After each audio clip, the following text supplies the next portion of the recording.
लोग एक प्रश्न मुझसे रोज करते हैं। एक व्यक्ति तो ऐसा आता है मिलने वाला जो ये प्रश्न जरूर करता है, क्या हमें वृंदावन कैसे मिले, हमें बरसानो कैसे मिले, हम ब्रजवासी कैसे होंगे।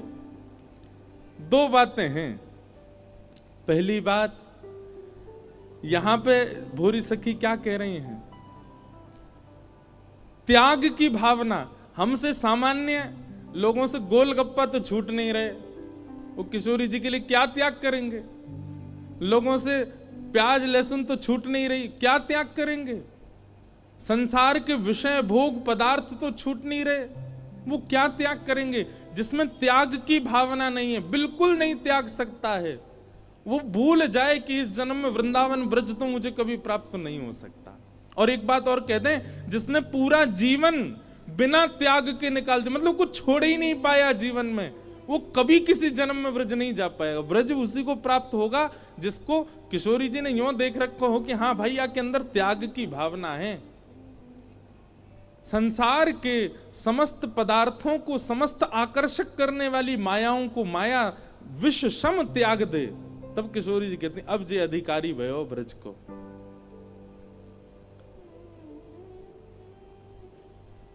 और जिससे मेरी श्यामाजू रीझ जाए, ऐसा स्वभाव मेरो बन जाए बस। और किशोरी जी को भोलापन बहुत प्रिय है, सरलता, सहजता, दीनता बहुत प्रिय है। हम अपने आप को कुछ मानते हैं, कुछ समझते हैं, इसी कारण हम दीन नहीं बन पाते। इसलिए पहले तो त्याग की भावना लाओ। लाडली जी के लिए, लाल जी के लिए जो त्याग सको, उनके लिए जो त्याग सको, मतलब उनको प्रिय लगे ऐसी त्याग करो। यहां तो भोरी सखी कह रही हैं, भोरी तेरी रीझ लहन को, भोरी तेरी रीझ लहन को, त्रिभुवन तृण सम त्यागो, त्रिभुवन सम त्यागो, हाँ त्रिभुवन तृण सम त्यागो, त्रिभुवन तृण सम त्यागो, जेहि विधि तो हे अति प्यारी लगूं, जेहि विधि तो हे अति प्यारी, तैसी मोहे कीजिए प्यारी, तैसी मोहे कीजिए प्यारी, जिज विधि तो है अति प्यारी लगूं,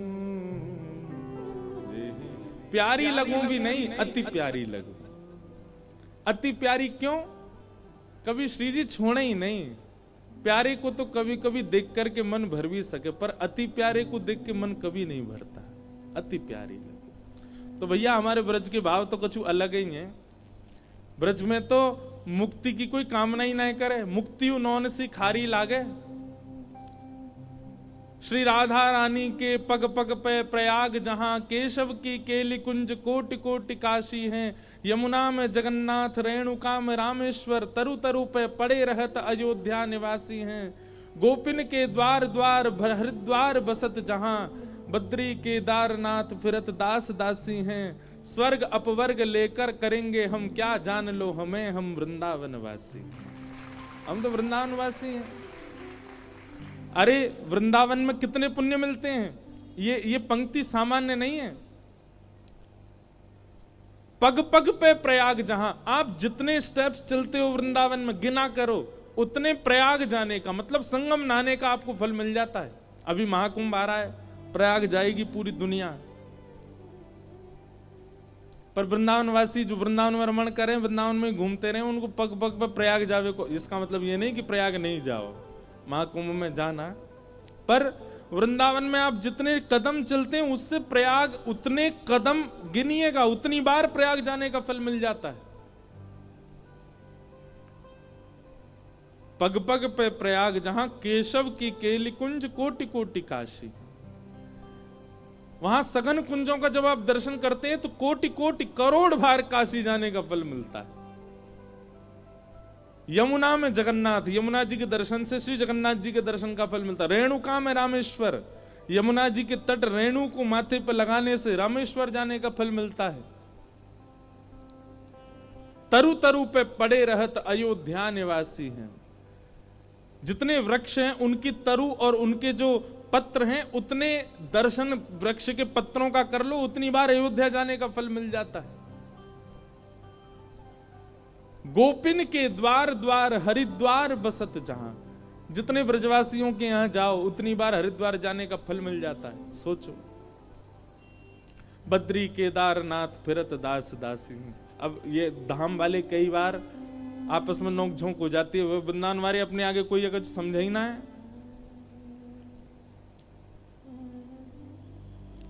स्वर्ग अपवर्ग लेकर करेंगे हम क्या, जान लो हमें, हम वृंदावन वासी। ये वृंदावन अद्भुत है। तो मानव कल्याण क्या है? अब तो मैं वृंदावन के भाव में चला जाता हूं बीच बीच में, इसी से ही विलंब होता है। फिर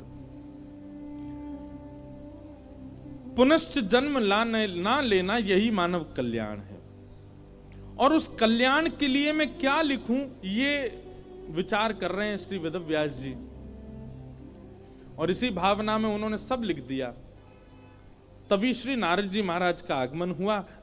नारद जी महाराज ने आकर के वेदव्यास जी से बात की, बोले आप इतने उदास क्यों हैं?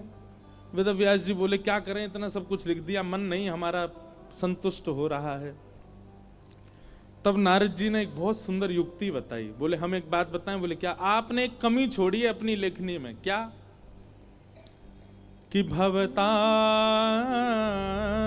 प्रायम यशो भगवतो मलम ये नैवासौ न तुष्येत मन्ये तद्दर्शनम खिलम। जिस व्यक्ति को अपने जीवन में कहीं ना कहीं अपूर्णता का अनुभव होता है, जो व्यक्ति अपने कर्म से, अपने व्यवहार से, स्वभाव से या जीवन में जो भी घट रहा है उससे वो कहीं ना कहीं असंतुष्ट सा रहता है कि भाई कुछ तो कमी है, कुछ तो छूट रहा है, कुछ तो ऐसा है जो मेरे साथ नहीं हो रहा है, उन लोगों को ये बात ध्यान से सुननी चाहिए। नारद जी महाराज कहते हैं, व्यास जी आपने सब कुछ लिख दिया ग्रंथों में, धर्म अर्थ काम मोक्ष, ये चार के बीच में ही हमारा जीवन चक्र घूमता रहता है। धर्म अर्थ, अर्थ यानी पैसा, काम यानी कि कामनाएं आदि आदि, और चौथा है मोक्ष। धर्म अर्थ काम मोक्ष, इन्हीं चारों के बीच में ही हम घूमते रहते हैं। नारद जी महाराज कहते हैं, बोले भगवान आपने जितने भी ग्रंथ लिखे उन सब में ये चार बात प्रधान है, धर्म अर्थ काम मोक्ष।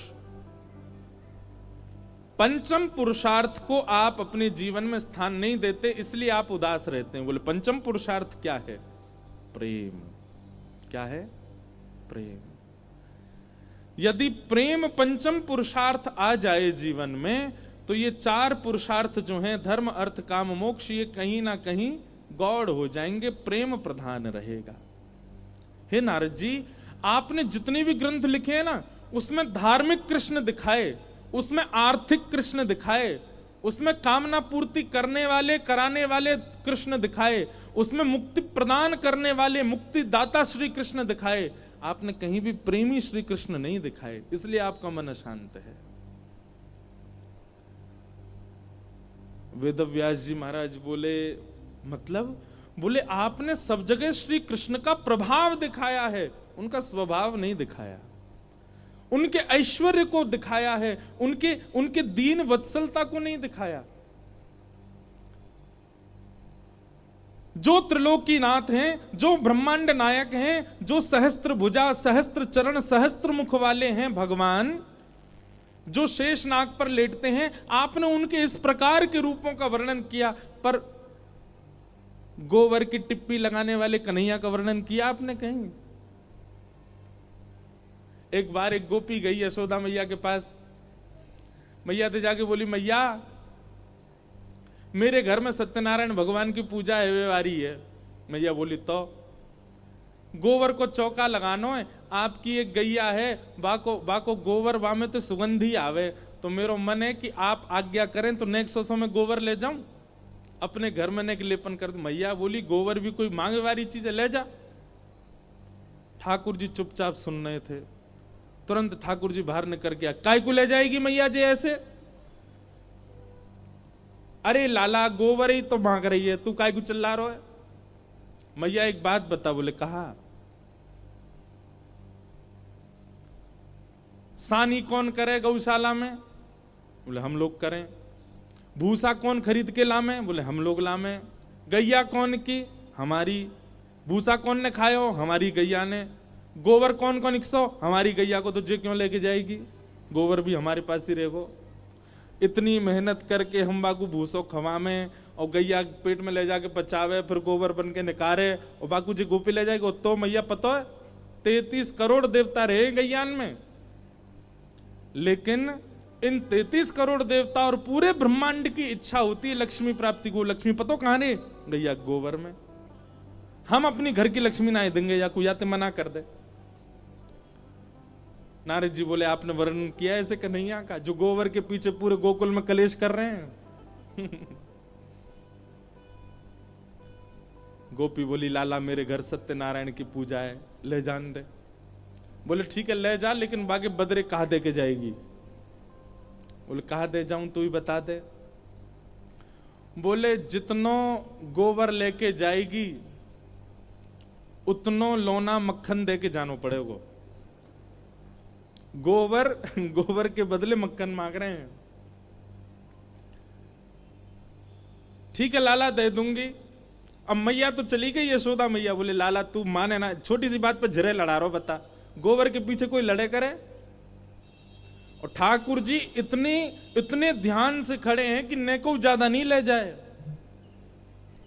गोबर गिनवा रहे हैं वहां पे। अब गोपी उठा के ले जा रही है, ले जा करके अपने यहां धरियावे, फिर लेके आवे परात, फिर गोबर समेटे। ठाकुर जी बोले नेक रुक जा। बोले कहा? बोले हम पे गिनती तो आवे ही ना है। अब तू कितनों गोबर ले जा रही है, मैं कैसे गिनूंगो? गोपी बोली लाला जी तो काम खराब है गयो, और कहीं में ज्यादा गोबर लेगी कम मक्खन देगी। तो बोले हाँ यही बात है, अब या को तो कुछ निधान तो बताना पड़ेगा, मैं कैसे गिनूं गोबर? मुंह पे तो आवे ना गिनती। ठाकुर जी बोले एक काम ऐसा क्या? बोले कहा? बोले तू जितना गोबर ले जाए उतनी गोबर की बिंदी बना के टिप्पी बना के तू मेरे मुंह पे लगा दियो, और मैं अंत में यशोदा मैया तक गिनवा लूंगा, उतना मक्खन दे जाइयो। यशोदा मैया पे गिनती आवे। कैसे भोरे भारे ठाकुर जी हैं बताओ। ये ब्रह्मांड नायक हैं, इन्होंने पूरा विश्व बना रखा है, और ब्रज में कैसी लीला करें? गोपी के तो मन, अच्छा गोपी का काम तो 1-2 परात से ही हो जाना था, लेकिन ठाकुर जी के संग आनंद आरो लीला करवे में हमारे 10-15 परात ले गई। बार बार आवे और गोबर उचाए के और वहां में तो एक टिप्पी निकाले और लाला के मुंह पे लगा दे। दूसरी बार आवे फिर परात उठावे लाला की नाक पे लगा दे। तीसरी बार आवे ठाकुर जी के गाल पे लगा। ठाकुर जी इतने जैसे एक्साइटेड बालक होता है ऐसे उछल रहे हैं जोर जोरते। बोले इतना मक्खन मिलेगा अब? और जबकि वो बात है कि घर में मक्खन के कुआं हैं, लेकिन ना दूसरी को मक्खन खाऊंगा। गोपी का काम तो बन गया था, लेकिन उसको इतना सुख मिल रहा है लाल जी के साथ कि बार बार आ रही है और लेके जा रही है। इतने में ठाकुर जी बोले एरी तू गोबर को चौका लगा रही, घर बना रही है? सब रो गोबर तो ले गई वो चाय के यहां थे ना लाला जी अंते में। अच्छा टिप्पी तो धर दे लाला, तेरे मुंह में तो जगह ही ना बची, पूरा मुंह गोबर ते सन को ठाकुर जी को सब जगह गोबर की टिप्पी लगवा लेंगे। ठाकुर जी बोले तू एक काम कर मेरे गरे पे लगा दे यहाँ पे। अब जैसे ही वो गोपी टिप्पी लगाने, गोपी के मन में भाव आयो कछु लीला कर दूं। सो गोपी ने सिर पर रखी परात टेढ़ी सी कर दी, सवरो गोबर ही ठाकुर जी के ऊपर गिर गो। पूरे गोवर्धन बन गए ऊपर से नीचे तक। अब जैसे ही गोबर गिरो महाराज ऊपर, ठाकुर जी रोमे सो रोमे, ऐसे रोए यशोदा मैया आगे। कहां भयो लाला, काई को रो लाला? मैया देख या गोपी ने मेरे ऊपर गोबर डाल दियो सबरो। मैया जैसे ही पहुंचने लगी ठाकुर जी पीछे भागे। मैया ध्यान से टिप्पी लग रही है मुंह पे, उन्हें मत मिटाई दियो, पहले उन्हें गिन ले कितनी है, उतने मक्खन मंगाने हैं।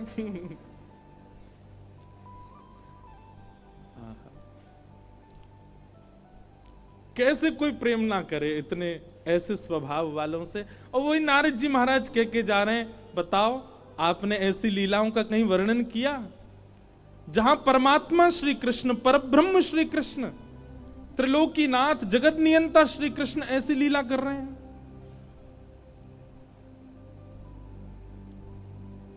वेद व्यास जी बोले ऐसी लीलाएं तो, बोले इसीलिए आपका मन अशांत है क्योंकि आपने जितने भी ग्रंथ लिखे उनको श्रवण करने के बाद व्यक्ति की ठाकुर जी के प्रति आस्था हो जाएगी, व्यक्ति की ठाकुर जी के प्रति श्रद्धा हो जाएगी, व्यक्ति के ठाकुर जी के प्रति विश्वास हो जाएगा।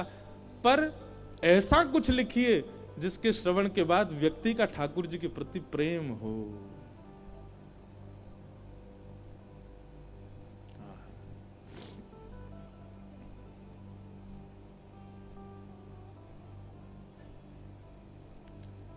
कौन पावे आको पार, हमारे ब्रज में गाते हैं,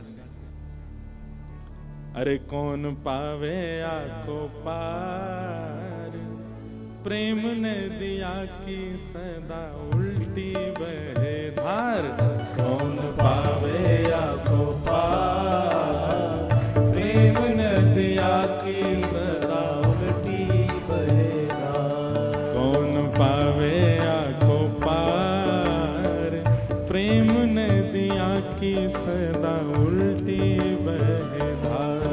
कौन पावे आको पार, प्रेम नदिया की सदा उल्टी बहे धार। ओ देखो मैं सुनाऊं एक बात अनमेल, देखो मैं सुनाऊं एक बात अनमेल, देखो मैं सुनाऊं एक बात अनमेल। देखो मैं सुनाऊं एक कैसी अनमेल बात? हाँ, ब्रह्म निराकार रहो गोकुल में खेल। हाँ, ब्रह्म निराकार रहो गोकुल में खेल। अरे हाँ, ब्रह्म निराकार रहो गोकुल में खेल। ब्रह्म निराकार कहाँ?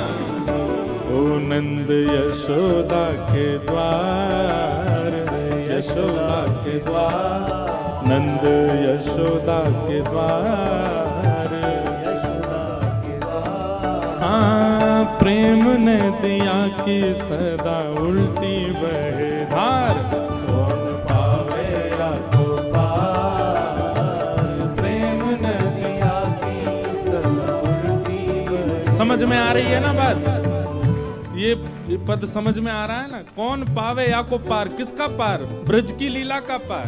क्यों? प्रेम नदिया की सदा उल्टी। प्रेम नदी वो नहीं जो सीधी बहे, प्रेम तो वही है जहां सब काम उल्टे ही उल्टे हो। मैं अरे कौन पावे या को पार, प्रेम नदिया की सदा उल्टी बहे धार।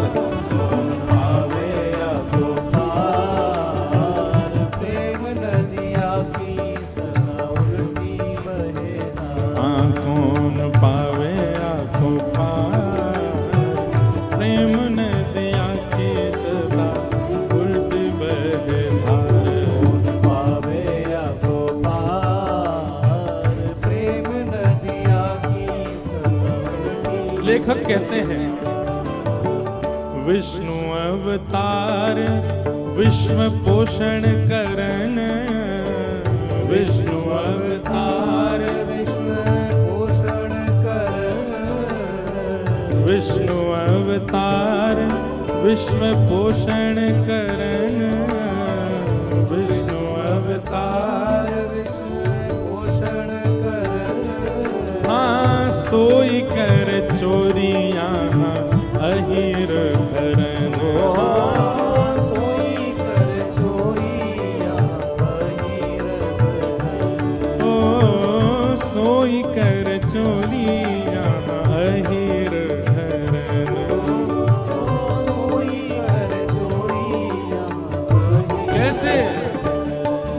निज प्रभुता विसार, प्रभुता विसार, निज प्रभुता विसार, प्रभुता विसार। हाँ प्रेम